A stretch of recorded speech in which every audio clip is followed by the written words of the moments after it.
একদিন বনের রাজা সিংহ ঘুমিয়েছিল। হঠাৎ একটি বানর এসে সিংহর নাকে ও কানে সুড়সুড়ি দিতে লাগলো। সিংহটির ঘুম ভেঙে গেল এবং সিংহ রেগে মেগে উঠে দাঁড়ালেন, কিন্তু বানরটিকে কিছুই বলল না। এই ঘটনাটি আবার অনেক দূর থেকে একটি শেয়াল লক্ষ্য করলো। এভাবে বেশ কিছুদিন চলতে থাকলো।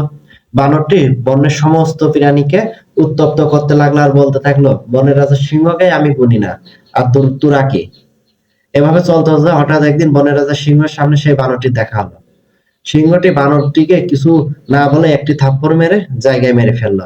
এই ঘটনাটি সেই শিয়াল আবার লক্ষ্য করলো এবং সিংহর কাছে এগিয়ে এসে প্রশ্ন করলো, হে বনের রাজা, যেদিন আপনার বানরটি আপনাকে উত্তপ্ত করলো সেদিন তো আপনার বানরটিকে কিছুই বললেন না, কিন্তু আজকে সে কোনো অন্যায় করলো না আপনার সাথে, তবুও দেখা মতো তাকে আপনি মেরে ফেললেন কেন?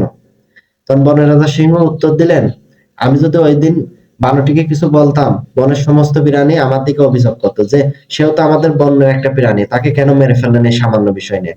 আজকে যখন সে বনের সমস্ত প্রাণীকে উত্তপ্ত করছে, সবাই তার উপর ক্ষিপ্ত, আজকে আমি তাকে মেরে ফেলছি, বনের অন্য কোনো প্রাণী আমার দিকে কোনো অভিযোগ তুলবে না। ঠিক আমাদের সমাজেও প্রত্যেকটা সমাজেই এরকম নিকৃষ্ট কিছু বানর থাকে, তো তারা কলা খাওয়ার লোভে এদিক ওদিক ঘুরে বেড়ায়, কিন্তু তারা তো জানে না যেদিন তার আশেপাশের লোক তাকে কলা খাইয়ে দিবে, সেই কলা তার গলা দিয়ে নামবে না। হ্যাঁ।